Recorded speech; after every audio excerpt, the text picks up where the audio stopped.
We are live with Story Strategy. You've got Nancy and Dawn here, and today we're going to be talking about building scenes as part of our Back to Basics series. How are you doing, Dawn? I am doing good. How are you? I'm okay. Things have been crazy here. We had lots of snow in Denver this week and a little COVID scare just to keep things exciting. But everybody's healthy and the snow is melted. So all good now. And you had an exciting week. You had good stuff happen. It was an exciting week aside from all of that. I had a book launch. So Delancey Stewart's 5th book in the Single Tree series is out. And I had a book bub on the back of it for the 2nd book in the series. And the 1st book in the series was free. So it's actually been a great week. The 1st book is like, I don't know, 50 in the free store. And its title is Happily Ever His is free. It's also a semifinalist for the Book Life Prize, which is the Publishers Weekly. Honestly, I don't remember entering, but evidently I did that. It was back in May when we were like moving. And so anyway, it was selected, I guess, out of about almost 800 books as a semifinalist in the romance category. And it is free if you would like to read it. And it's funny and lighthearted and perfect for election week because it has nothing to do with any of that. Yes. But the second book is 99 cents. So if you like the first one, you should grab the second one too while it's on sale. And that one got Happily Ever His. And the second one's Happily Ever Hers. Yeah, and that one is the one that had the book bub. So it's just sold oodles this week, which is super fun to watch. And the launched book, the 5th one in the series, has also done well. So it's been a really fun week. And the 5th one in the series is called? The 5th book in the series is called Falling Into Forever. And that's our funny story for the week too, because, I wander around the house checking numbers and talking about book launches. And so my youngest son, who is 11 next week, asks me questions about it. Like, oh, okay, well, how is it doing? And I'll tell him the ranking and everything. And he's always like, Mom, is that the book with the raccoons and the moose and the like? That's how he remembers which book is which. I'm like, well, or he says, is it the one about the raccoons and the moose? And I'm like, there are raccoons and a moose. It's not really about. There's a gnome. Yes, yeah. It's a really fun book. It's a Halloween. I really had a lot of fun with it. It's a really fun book. Halloween / fall themed book. And in honor of it, I wore my haunted house earrings. Yeah, it's all set in a haunted house. So fun. Anyway, it's been a fun week. So thank you, Kate. Thanks, Julie. Hi, Brooke. All right. Well, should we get on with scenes? We should. We are doing our Back to Basics series, and this week we're talking about scene structure. So it's much more interesting than it sounds. We're going to have some fun with it. Because I see that skeptical Nancy look at that. I'm sure it will be fun. It's almost like the plotting thing. Like I know it's important and I think I actually like do it. I just don't like to think hard about it. It's kind of like math. Cool. So we're going to talk about, first of all, why it's important if you don't want to do it, but why you should still do it, why it's important to have your scene structure right, all of the things that need to go into your scene, what every scene needs to have. We're going to talk about that. We're going to give some examples. But first, I think we need to kind of differentiate between a scene and a chapter. Okay. So chapters are kind of obvious because they usually have a very clear heading. Sometimes they switch point of view, character, or even tense, depending on what's going on in the story. So chapters are like giant story breaks, right? Mm-hmm. And then scenes are what? Scenes are the little pieces. So if your chapter is your plate, then your scene is your meat, your potatoes, and your dessert. Oh, that's a good analogy. So scenes are the story pieces. When I write, I don't write in chapters. I write in scenes. So when I set up my Scrivener document, it just has the scenes. It's not divided up by chapters, which used to make some of my writing partners' eyes twitch. Because the dividing, for me, I would go in, my very last step was to go in and divide it into chapters.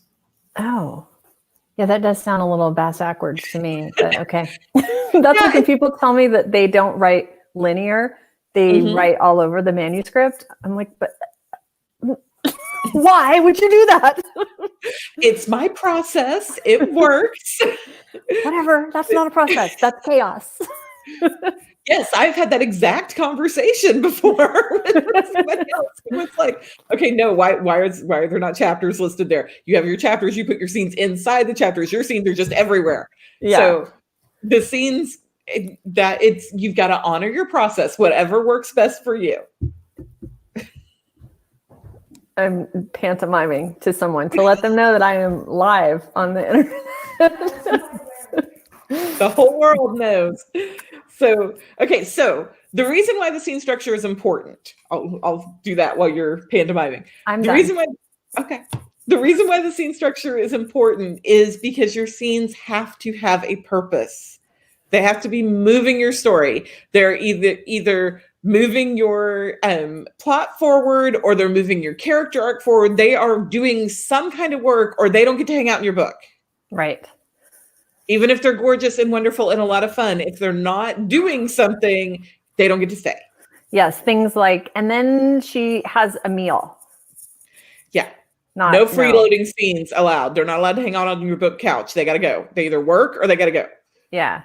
So, all right, we'll get deeper into that. So that makes sense. So there can be, in a chapter, there can be one scene. There can be 10 scenes. There could be 30 scenes. And so do you have any thoughts on how people decide where, because you're good at this, how do you look at your scenes and figure out which ones fit into a chapter and then where you need to start a new chapter? That really depends on each individual manuscript and the rhythm of your story. So you really have to look at it kind of, I think, big picture wise, as far as your pacing goes, of is this a good place to break? Because you've always got to remember your goal at the chapter is to keep this from happening. But at the chapter is where most readers are going to put the book down and walk away for a minute. Right. That's where they're like, okay, I'm finished here. I'm going to set this aside, which is why later we're going to talk about how you try to keep them from doing that.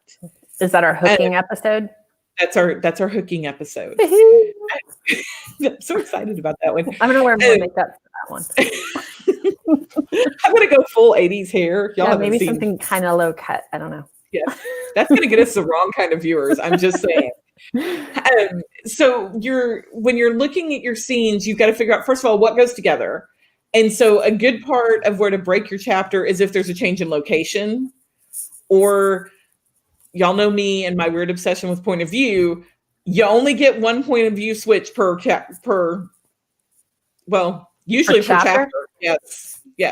So you can have the scene that's in Molly's point of view, but when you switch to Kevin's point of view, you don't switch back to Molly's point of view without going to another chapter in The World According to Dawn.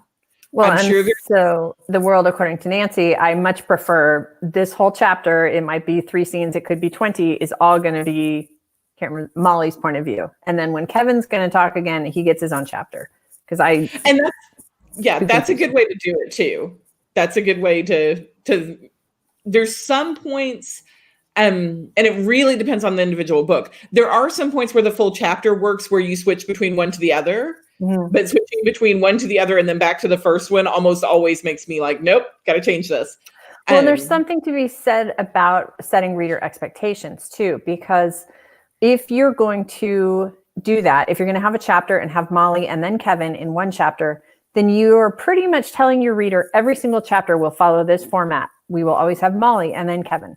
And it almost binds you into a little bit less flexible of a format. Whereas with chapters, because Kevin or Molly is usually a subhead in the chapter name, I could have a 3-paragraph chapter if I wanted to, because Kevin just has to say something here. And then Molly could have another chapter, and then I could do 2 Kevin chapters. You know, you have a little bit more flexibility. Yeah, you can play with it.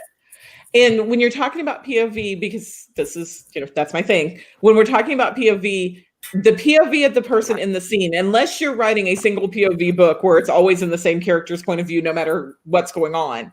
If you have dual POVs happening, the general rule about that is whoever has the most at stake during that scene is whose point of view we're going through. And so if I don't think I've ever considered that. I just write it. You have a natural intuition for it.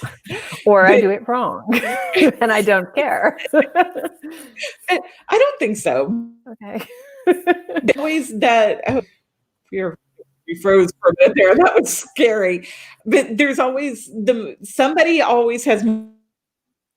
Uh-oh. And so you want to be sure that if you're switching point of views, that you're in the point of view of the person who has the most to lose. All right. Good enough. We're frozen. Okay. Oops. Am I frozen? You're frozen. All right. I'm turning off all my other windows. But I've got a bunch of people streaming stuff down in the basement, and I bet that's what's going on. Oh, okay. Am I frozen for the rest of the world? Okay. Julie, Kate, Brooke, anybody watching us? Am I moving? I think you're okay now, for me at least. Okay. Okay. All right. Can we say one more thing? Well, maybe we're going to get there. About using scenes and their structure to set the pace of the story.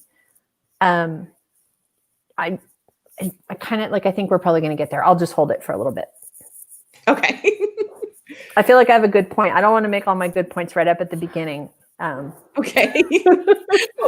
Sprinkle them out. Sprinkle the good points. I want to look smart all the way through. Okay.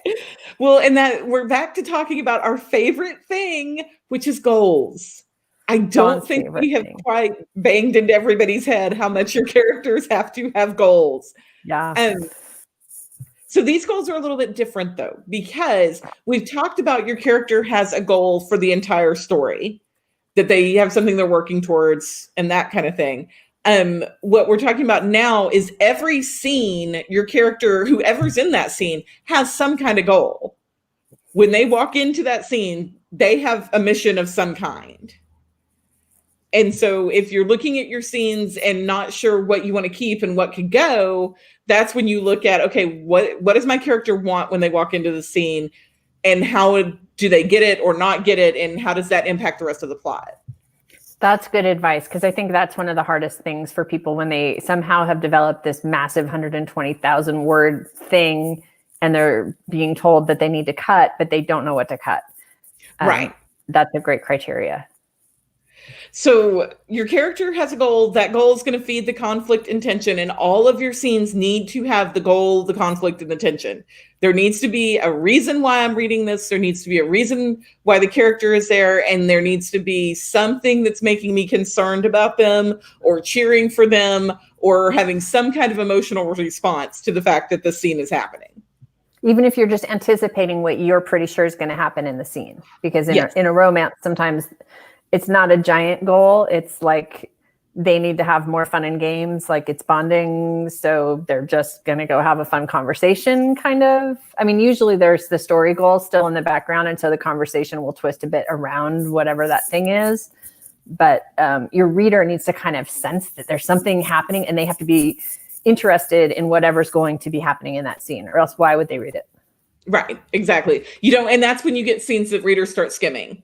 Yeah. If they can't sense why the characters are there, or if they have no sense of worry or no sense of concern or no idea of why this is going to be important later, that's when they start skimming. Mm-hmm. For example, Rebecca and the 850 descriptions of flowers that never amounted to anything. That's when you start like, oh, more flowers, more flowers, more flowers. So you don't want them to skim. You want them to read and be fully immersed and enjoy your characters. So we're going to talk about how to set that up. Okay. Let's do that. Let's do that. So when we're talking about breaking it down, some people get really into scene and sequel. I'm not quite as deeply immersed in that as some people are, but you have scene and sequel. And the idea is that the scene is where action happens, in the sequel, which is still a scene, it's just a different kind of scene, is where you have the lesson or the reflection. Right. And I wasn't sure when I first looked at your notes what you meant, but what I learned was action and reaction, or external, internal. So something happens, and then the next scene is someone reflecting on what happened, or looking at how it impacts what's going to happen next. Right.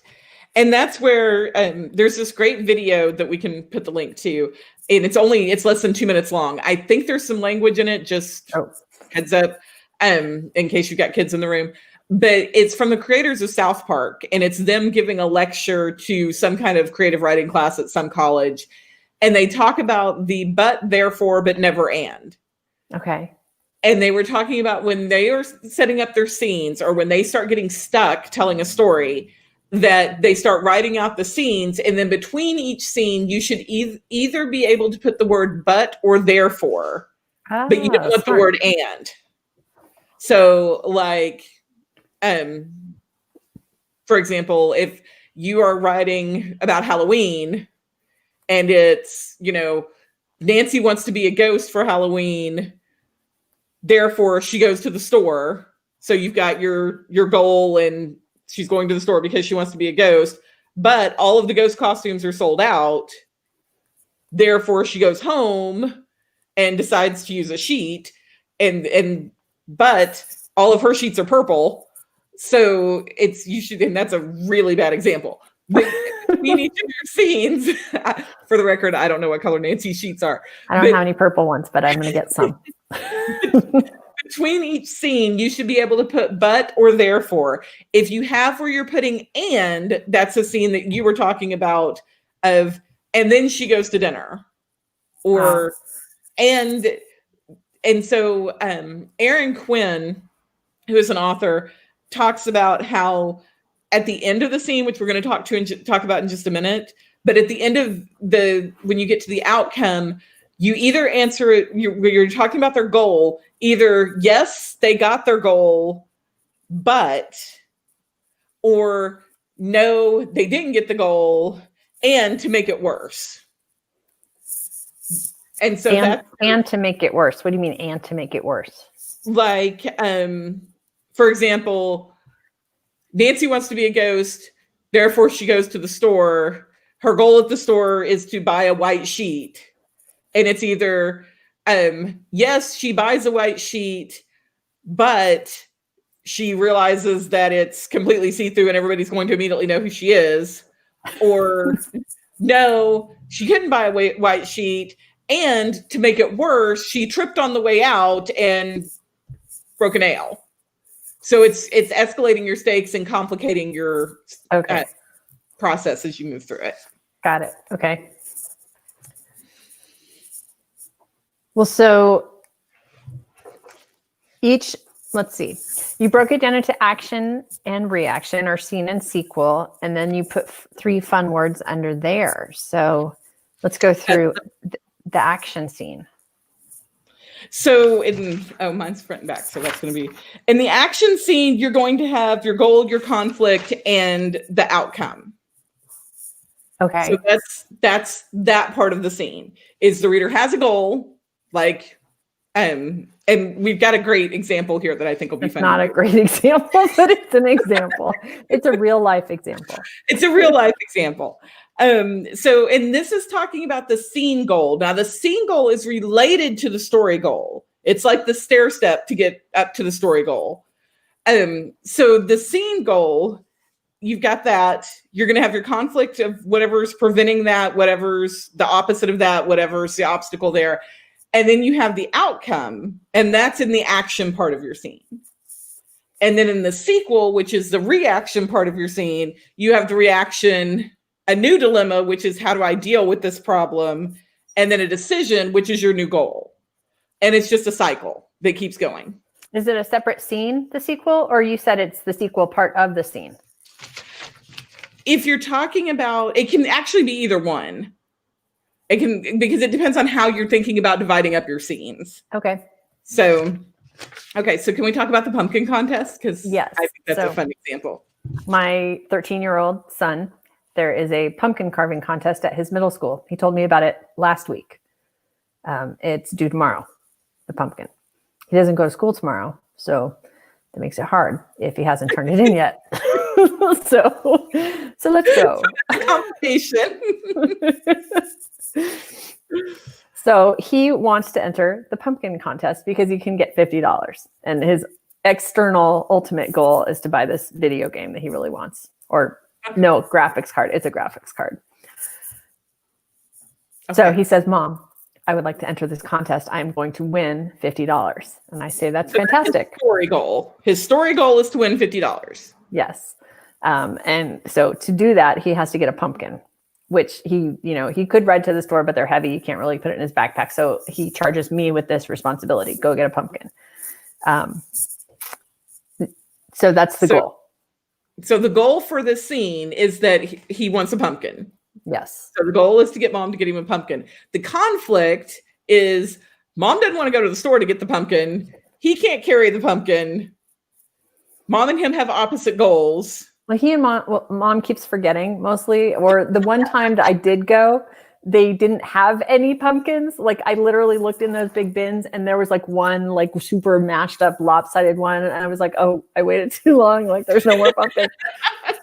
So I was like, which would be a whole other scene thing that we could work out too, is mom on the adventure to get the pumpkin. Right. Well, and then I had to think about whether he would be more disappointed if I said I forgot, or if I told him I had waited too long and there are no longer any pumpkins available. So I just told him I forgot again. Which is the dilemma. Okay. So do we want to play with the kid part of this or with the mom part of this? Because I can see both of them there. Well, I guess it depends on whose point of view we're in. So we should stick in Turbo's point of view. It's his competition.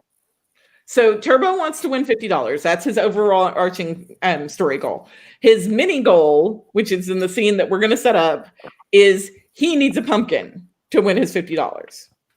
So ask mom.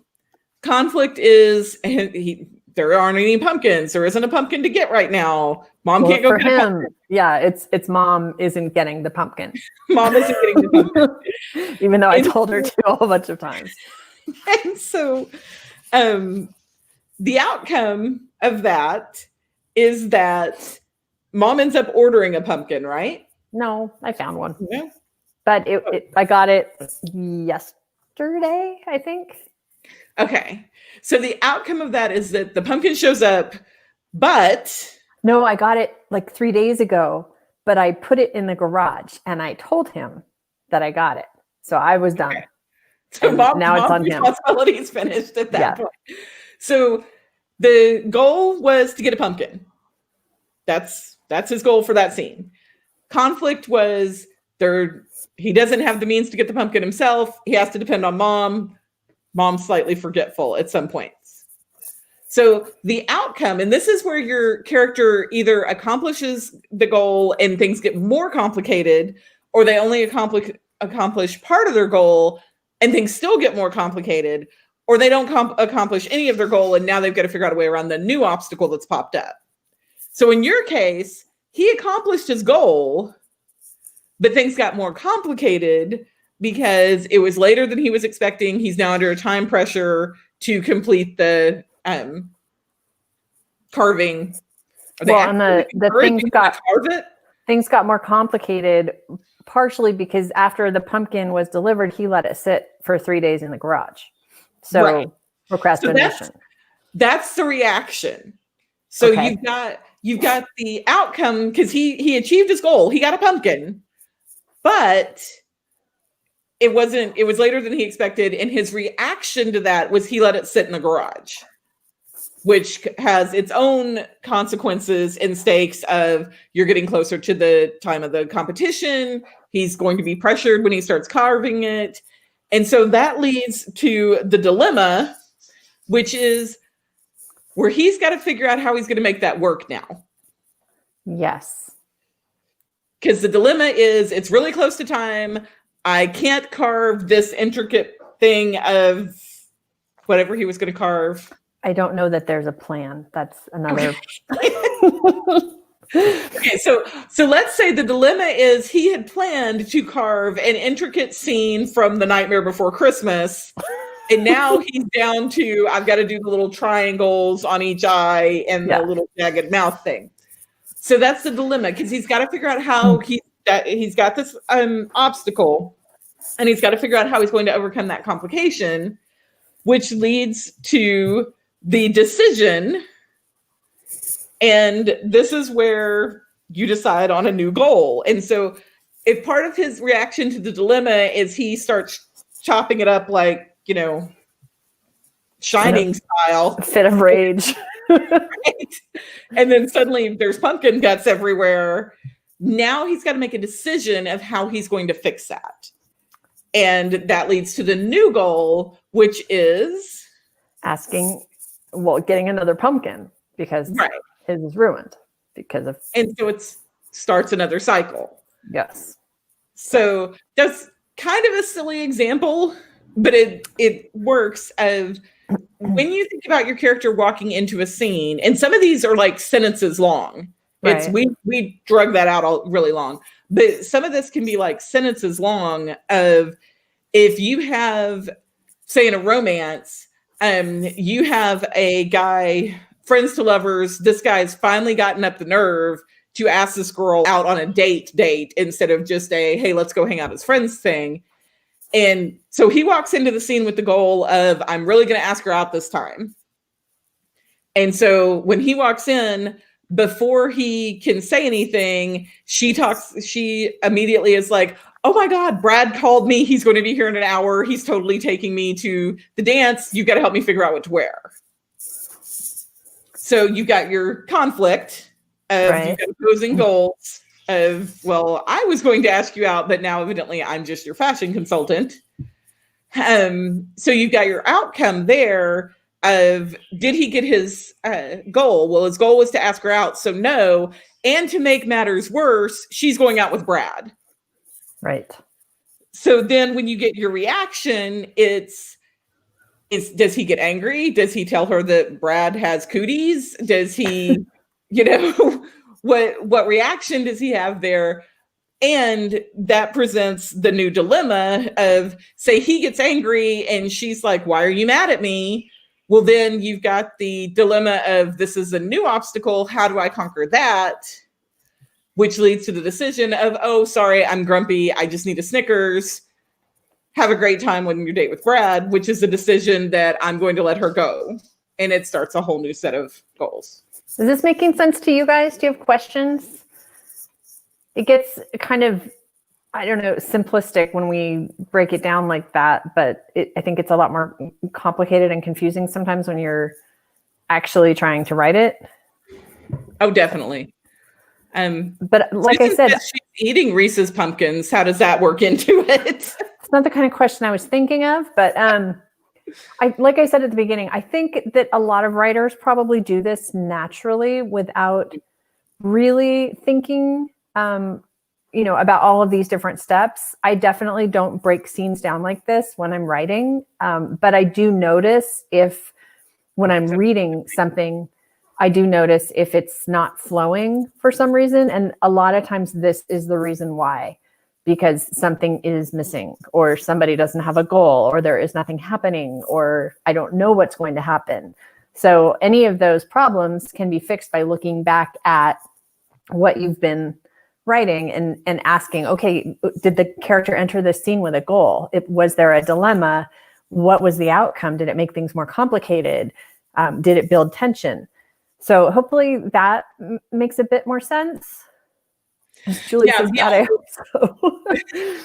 The only people who I know who actually like go through and do this for every single scene as they're writing are like super plotter, like they get really deep into their outline and make sure they have every scene perfectly planned before they ever start writing.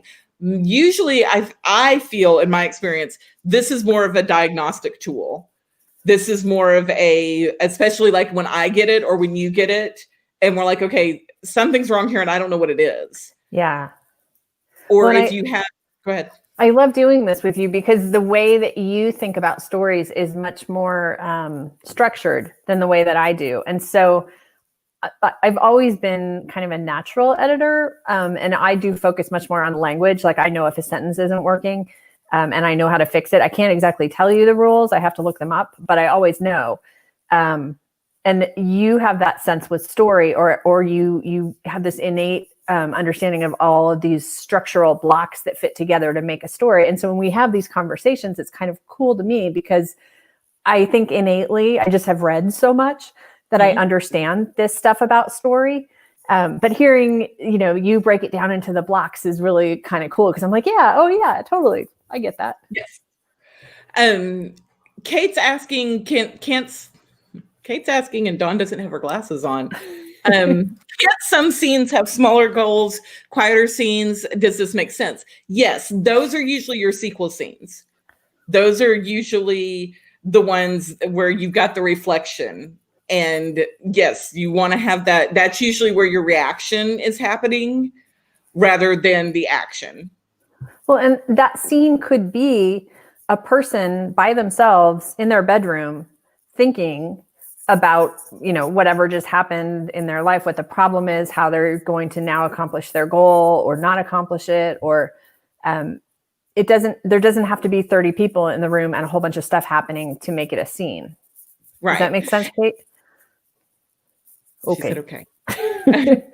Well, and those reaction scenes are important, especially in romance. I think they're important in every story, but especially in romance in particular, if you've got the dual POV and you have, for example, the first time they sleep together, after everybody wants to see the reaction of the morning after.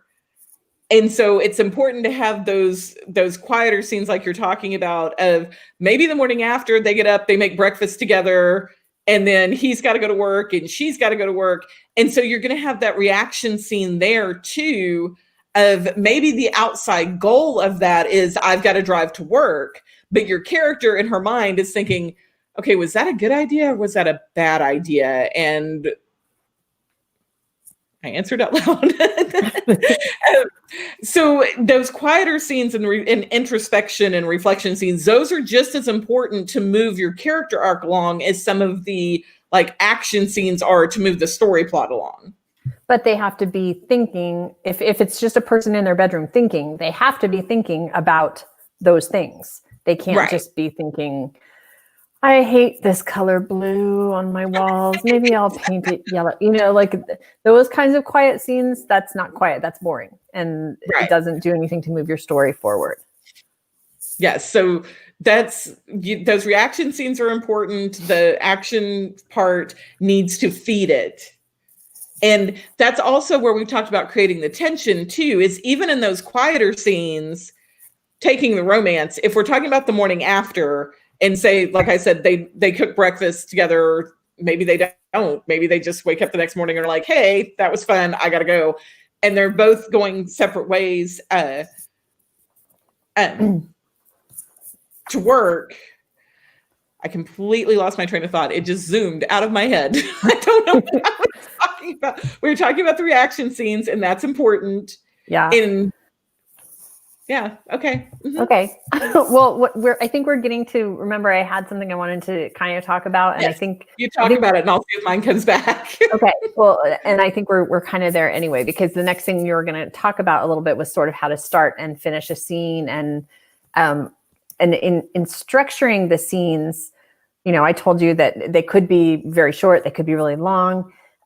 One of the things that I wanted to point out was that you can, depending on what kind of story you're telling, your scene structure may either inform the story or the story may inform the scene structure. And I have an example that will make that more understandable that Dawn is familiar with, because I'm working on a different kind of book where there's two POVs, and it's like a domestic thriller.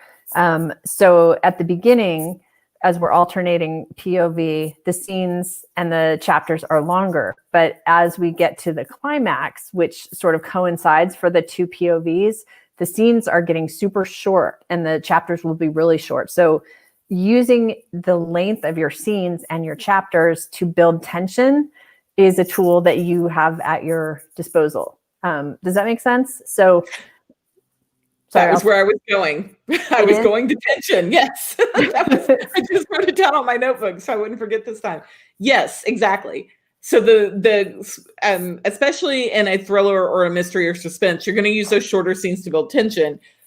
When my brain just left, what I was pointing out there is you're still creating tension even in those quieter scenes, because you want the reader concerned.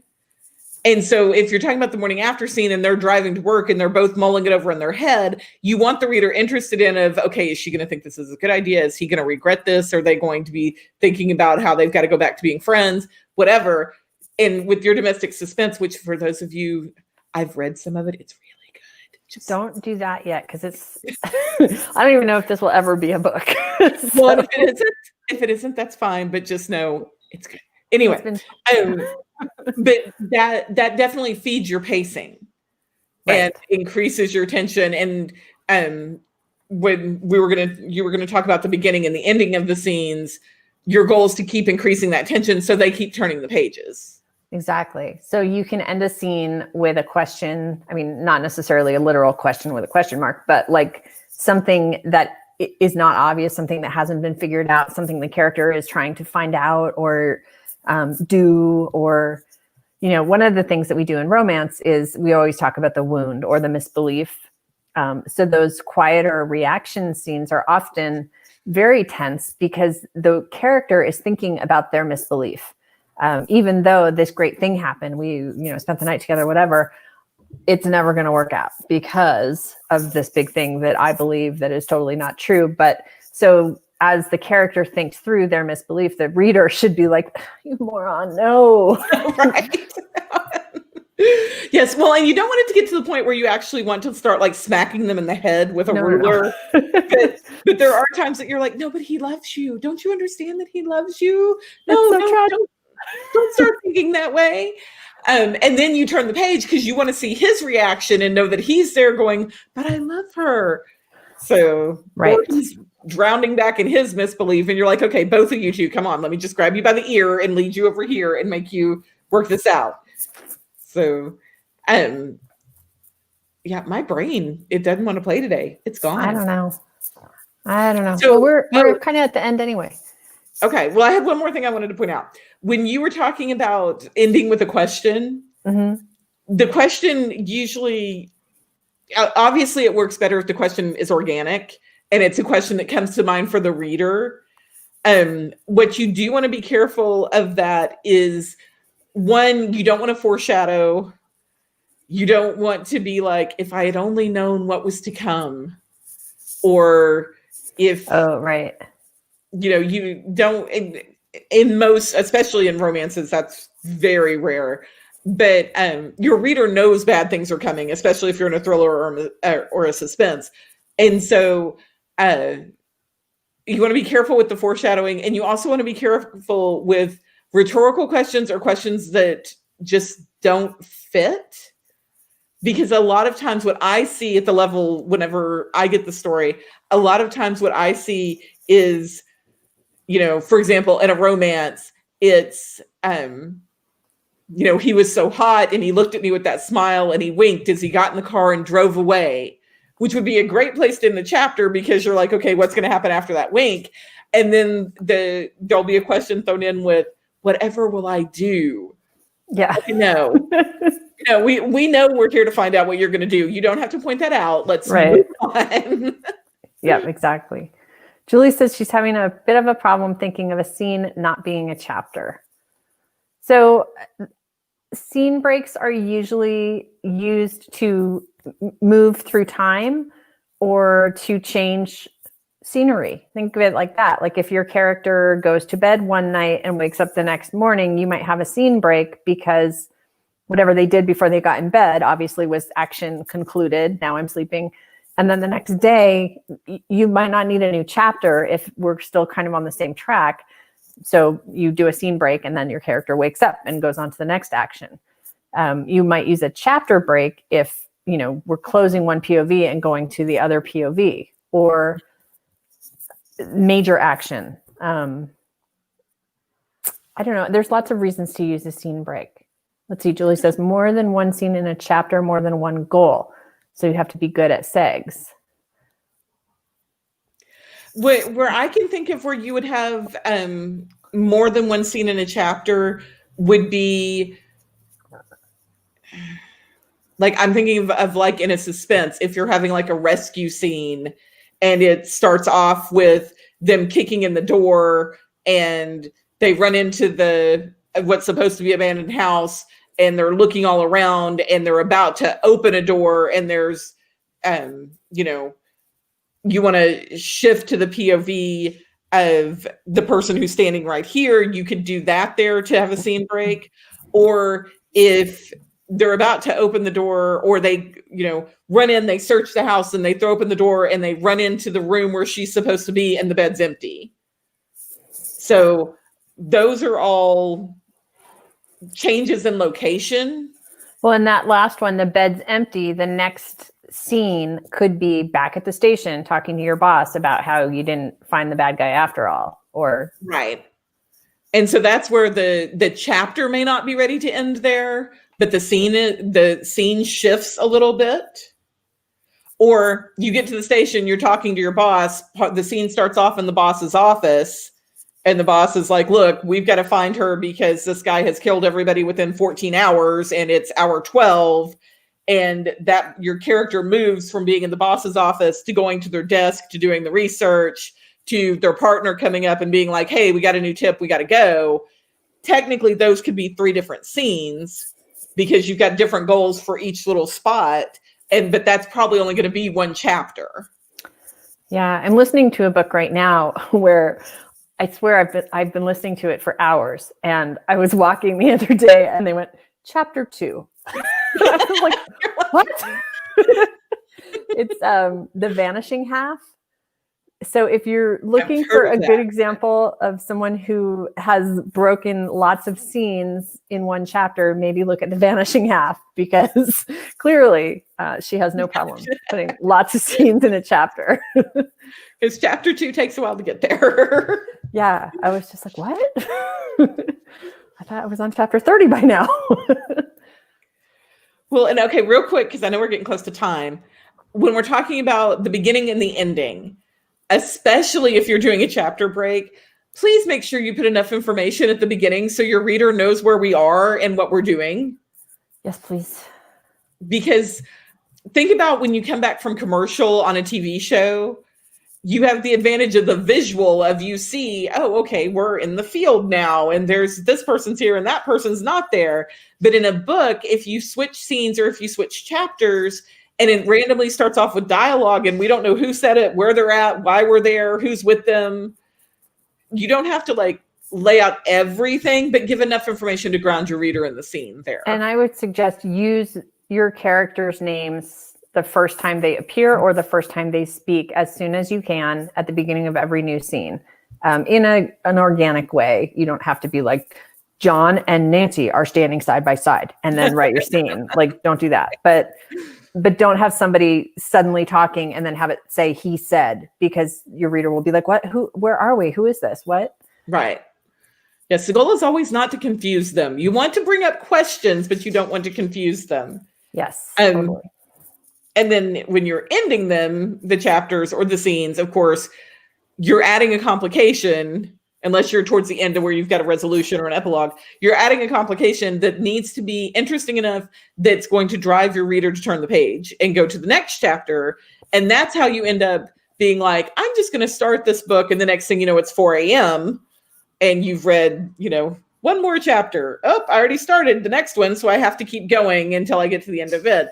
And that's how you keep the interest up. Exactly. All right. We've done it. We made it through scene structure. Okay. Well, so if you have questions on anything we talked about, as always, you can drop them in comments or get in touch with us. Next week, my God, it's going to be November. I know, right? That's craziness. Next week, we're going to be hooking. So bring your fishnet tights and your red lipstick. Hooks are the first lines, trying to, whatever grabs a reader is a hook, right? So first lines, last lines. And then we're going to talk about inciting incidents the week after that. And then we will talk about the first plot point or crossing the threshold. And after that, we'll take a break because it will be Thanksgiving. So, right. And I'm going to be way too full of food to hang out with y'all at 5:30 on Thanksgiving Day. We're supposed to be traveling, but now I'm sort of like, really? Maybe not. I don't know. We'll see what happens. I will be traveling to my couch, but okay. Well, Thank you for hanging out with us. Yes. Thanks, guys. Don't forget the teachable classes are there for you to peruse. The Plotting a Romance class actually is a great way to break up your your structure. It doesn't talk about scenes the way that we did today, but when I write, I use the topics of each of those plot points as my folder in Scrivener, and then write basically 2 POVs inside of that. So it's easy. And then you've got the deep POV class, don't forget. And I think that's it for us. I think that's all we've got for now. We will see y'all next week. All right. Have a Thank good you. weekend, guys.